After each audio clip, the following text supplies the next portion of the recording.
He is the author of numerous published articles and management books, including the internationally acclaimed marketing principle text, Marketing, A Relationships Perspective, along with Kevin Keller and the world's most renowned marketing professor, Philip Kotler, and he co-authored the German edition of Marketing Management, the book considered as the profession's Bible of marketing. Ladies and gentlemen, please welcome Professor Mark Opresnik. Thank you. Commissar, hi. I'm very excited to be here. Actually, it's the first time I'm in the Philippines. And I was talking to my wife recently, and I said, honey, could you have ever imagined that I would go to the Philippines to talk at such an event in your wildest dreams? And she said, you're not in my wildest dreams. Welcome to my life. So I'm going to talk a little bit about digital marketing, in particular social media marketing and social media marketing communication. Laura already mentioned a lot of very important steps I share and touch base upon. How you build a hammer or positioning in the hearts and minds of your customer. And this is mainly going through communication. Let's start. Yeah, it works. So actually, this is, I'm having here a different slide than this one. Okay, that is the book that the presenter was referring to. I wrote it with my mentor and friend, Professor Philip Kotler. And in particular for the upcoming World Marketing Summits, we put it on sale, so it's 50% less in the next weeks, in the next couple of days. It's been voted one of the most best marketing books in the world. And it's now, I've wrote it together with Professor Sven Hollandsen, a friend of mine, and Philip Kotler. Can I go back one slide here? That one. Oh, that is not the most recent presentation, I realize that. Can we go to the other one, probably? Okay. Can we check the, I don't know, I give a different copy to them. Okay, so can we check the other presentation? Because I realized that, because I put a picture in there, which is very important. Shall I give you the USB stick again? Sorry about that, but you need it again?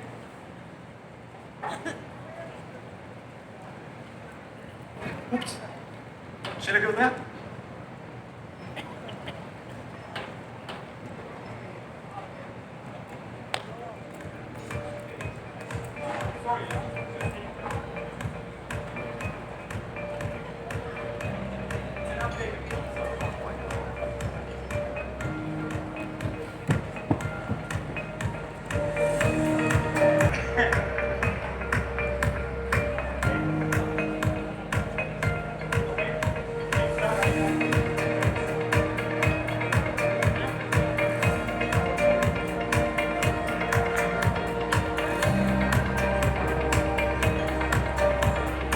Okay, now everything is working, because I learned something from my friend Salva again, from the musician, the rock star who wrote We'll Rock You, because it is important how you make people feel.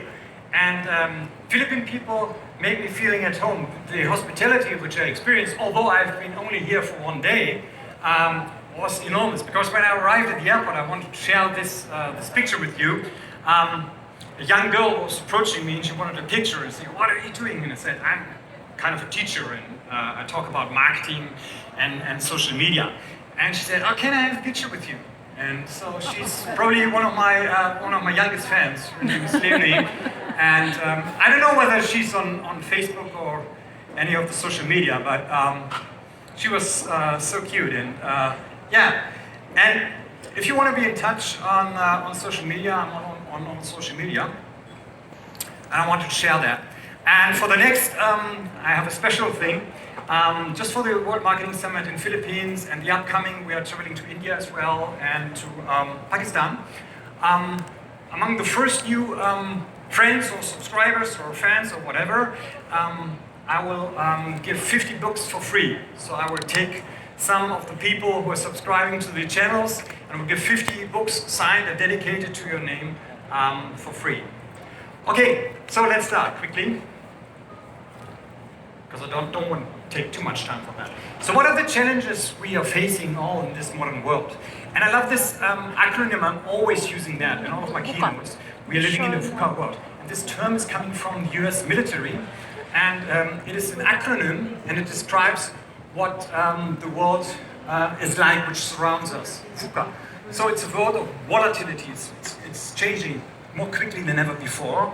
It's a world also of uncertainty, complexity, and ambiguity. So things are not, they don't have one clear meaning sometimes, right? There are multiple meanings to one thing.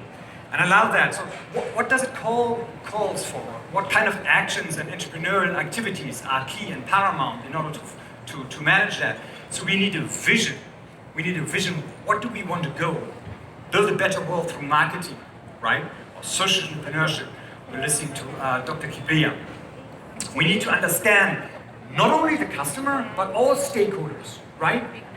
Because if we only focus on one kind of a stakeholder, on the shareholder, for example, or on the customer, we may fall short. We need clarity.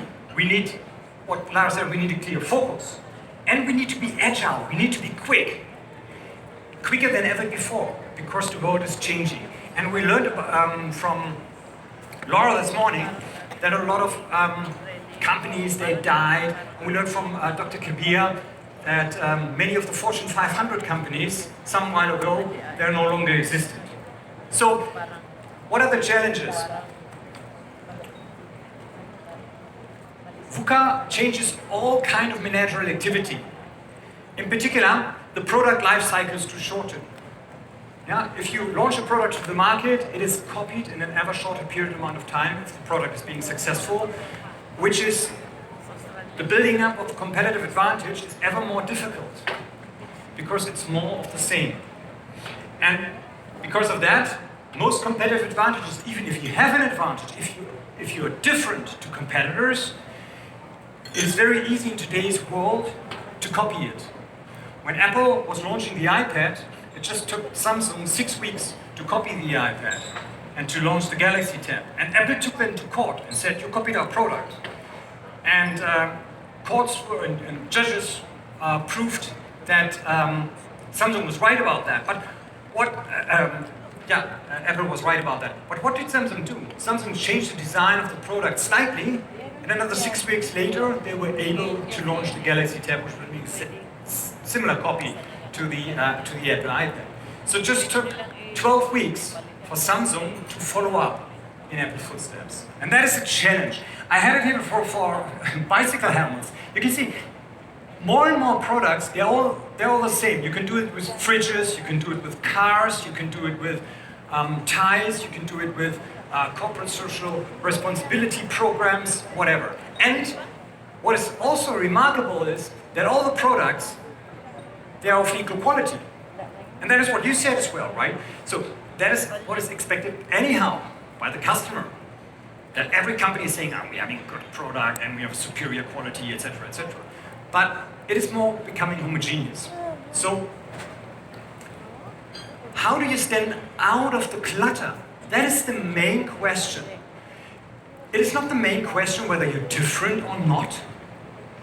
The main question is whether you are perceived as being different.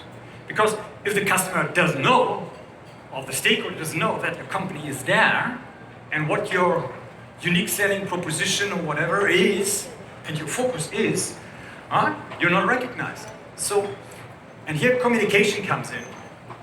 The problem is with traditional communication, it's biased and people are flooded with information. I don't know whether you know this little game, I love to play that.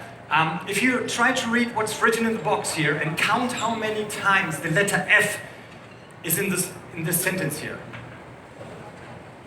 You want to try? How many times the letter F is in this sentence here? Three times? 5. What? 6? What? I don't know what's in your glass. Probably you had a beer, but 5.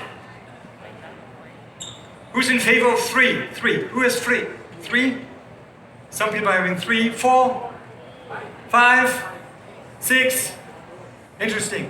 Actually, that's not a silly exercise I took from a magazine. That's from a professor of cognitive psychology from the Stanford University, from an Ivy League university. And it's how selective perception is. Actually, the correct number is 6, because normally people are counting 3 because they miss 3 times the off. And that is, we are bombarded with information and our perception is very, very selective. So you have to stand out. I don't know whether you know this little video where 2 teams are playing basketball. It's quite famous. It's coming from the same kind of professor. I like to play games as well because it's funny. It's also kind of emotional thing. Please focus on the white team and count how many times the ball is passed on to another player. So how many passes of the ball are happening, are occurring between the white team? But you have to focus now. Do better than you've done with the letter. I'm going to start immediately. That's 1. So dropping on the floor doesn't count. That's 2, 3. Don't count out loud. So just with the white team.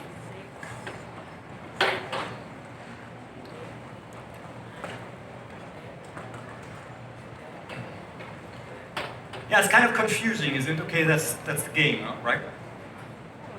How many did you count? 14. 14. Okay, it's correct. I don't even know because that was of course not the main thing. What else did you recognize? Did you recognize anything in particular? A gorilla. That was a gorilla. Who did see the gorilla? Hands up. Oh, very few people. Can we go back to the video? Okay. Because if you focus on the white team and the gorilla, he's dressed in black, but he's coming in. It's quite obvious if you know what to wait for. Here he is. Then it's quite obvious, right? So, but actually, only 5% of the audience, on average, is actually perceiving the gorilla. What does it mean? It means that of all the information we are exposed to, we are actually explicitly only gathering 1 to 2%.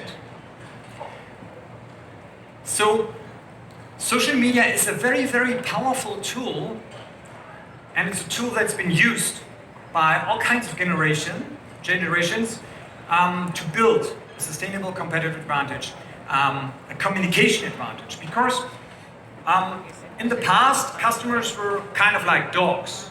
So if you just repeat a commercial over and over again, customers will learn somehow to adapt in a certain kind of way. It's like a Pavlov dog. But today's customers are more like cats. They are autonomous. They are digital mobile, and they want to be participating, decision-making, and they want to interact with the company.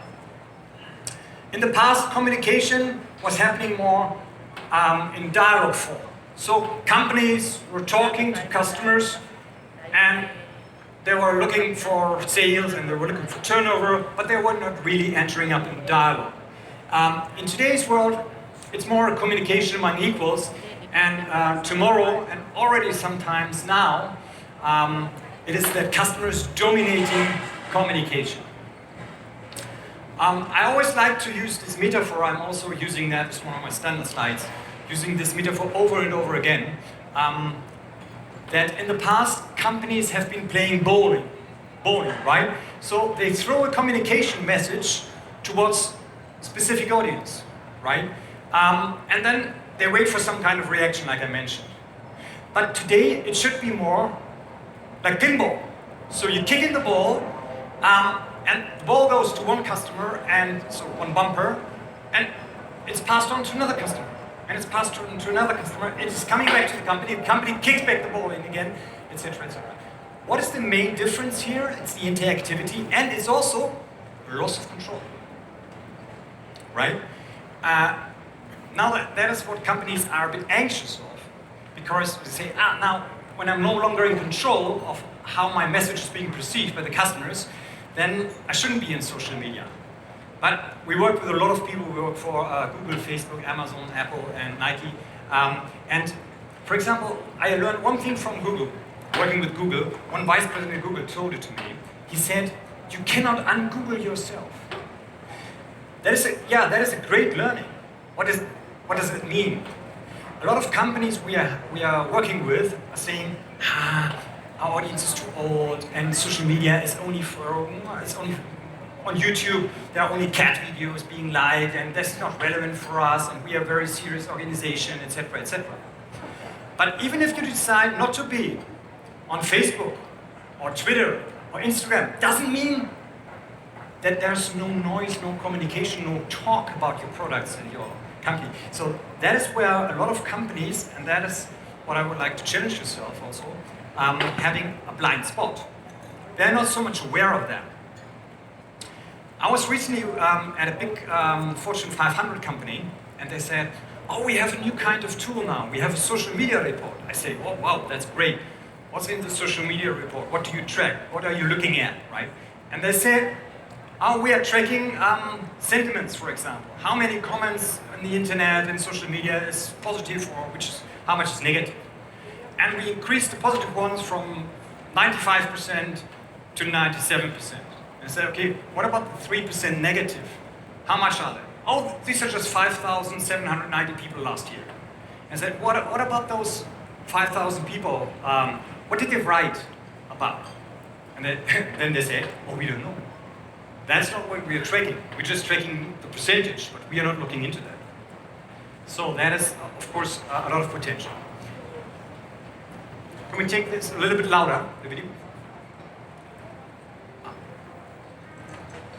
Yeah. Hey there. Long time no see. Looking good. Yeah. Let's just keep this simple. I want a divorce. What now? I think you're me just fine. Come on. This is me. What's wrong? We don't talk anymore. I just put down the mill on a TV commercial just to talk to you. Exactly. You do all the talking. I never get a chance. Talk on our website, can't you? Sure. If I want to say, order this product. See? It's not exactly a dialogue. What about the print campaign, You can't tell me you missed a billboard in Times Square. That was like a 200-foot tall declaration of love. You're saying you love me, but you're not behaving like you love me. It's not genuine. I don't know. The agency said I was genuinely being funny. Genuinely being charming. They said you would love everything I did.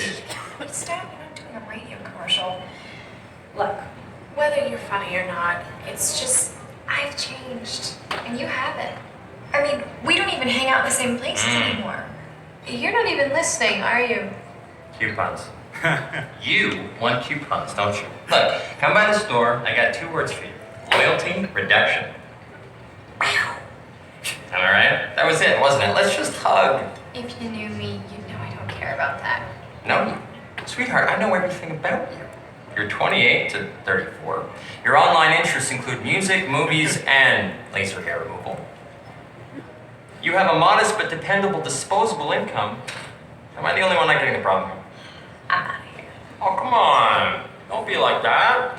Look, I tell you what, come back here tomorrow. I'll give you the chance to win a Bahamas vacation. I love that. Bring the love back. Still, in today's world, although the customer is like a cat, right? Companies are still playing bowling, not interacting so much with the customer. In the past, it was a bit like that, right? We were assembling around the TV, like around a cozy fireplace, and then we were all watching to the same direction. But today, it's a bit more like that, right? We have this multi-screen usage. We have a changing customer behavior. And whenever I talk to serious companies, in particular in B2B, about social media, they said, well, you're a serious business. We've never done that before, right? We've been doing TV commercials for 120 years, right? And then I always said, okay, who's your customer? Yeah, we know our customers for 125 years now. So how old is he now? Still the same target group, but of course they change. You can see that here, numbers for Germany saying that already a couple of years ago, all the digital, so including of course internet and mobile, outperformed TV spending, so money spent on TV advertisement. And this trend is going to continue. Of course you have a multiple universe, a very, very big universe of platforms to utilize. Who's her?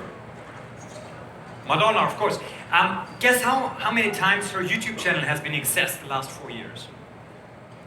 Millions, yes. 370 million times. But who's him? Okay, it says on his shirt, right? That's actually, admittedly, the youngest millionaire on the planet. Evan, from Evan Tube HD. His father is a video film producer, and he's the most influential person on the planet when it comes to toys. So Toys R Us, if they would have worked with him, they would have been better off. And his YouTube channel has been accessed 1 billion times. More than 1 billion times. So it's a new world we are living in, but not only in consumer goods, but in general. We have a paradigm shift in consumer behavior. I tell a story.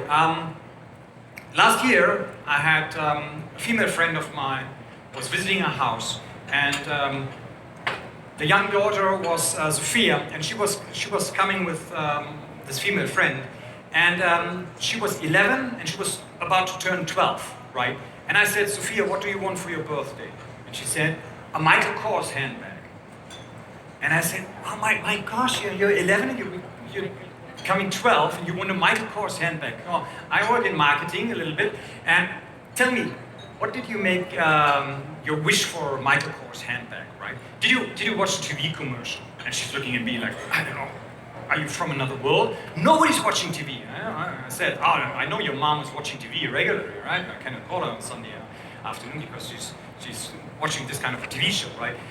Did you read a magazine, right? Oh, she said, nobody's reading in my class. Nobody's reading. I hope you read school books. But so to cut a long story short, I was like, okay, come on. What made you go for the Michael Kors handbag?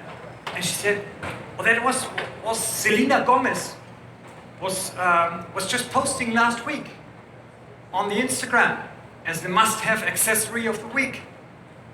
Of course, I know Selena Gomez, but that is very remarkable. So it is a changing world. We work together with Dior. You know Dior, it's close by here. And we combined all influencers that are working direct and indirectly for the Dior brand. And on one day, we had them all post simultaneously on Instagram and on Facebook and on YouTube, all across all social media, about the saddlebag.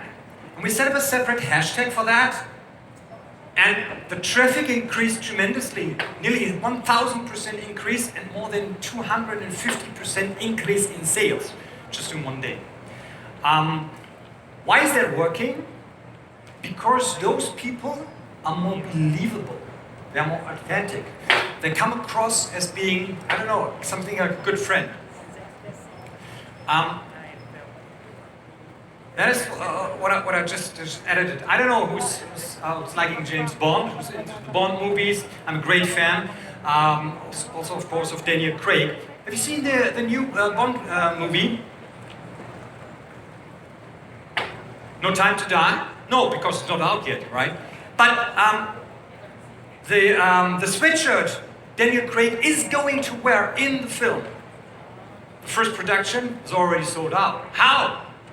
Because the most influential guy, or pay attention because he's having a very good focus, because he's only making videos about Bond movies and about what Daniel Craig and Pierce Brosnan were wearing, which kind of watches and shoes, etc. They're posting it and making videos about that. And that's him. That's not the Bond, the new Bond, but that's David Zaritsky, difficult name.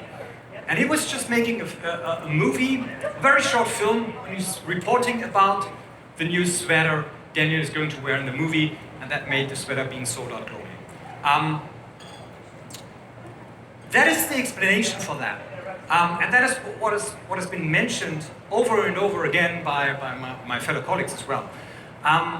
Recommendation by friends and also online consumer reviews have a greater impact on customer choice and preference than any kind of direct communication, any kind of above-the-line communication, we call that, right? Branded websites or posters or Also videos coming from the corporation themselves. What you need to do in social media is you need to enhance the earned media class. This is the owned media, so this is what you own, your website, your Twitter account, your Facebook account. But of course, you want to inspire people to talk about your brand, to talk about customer experience, and to turn customers into fans.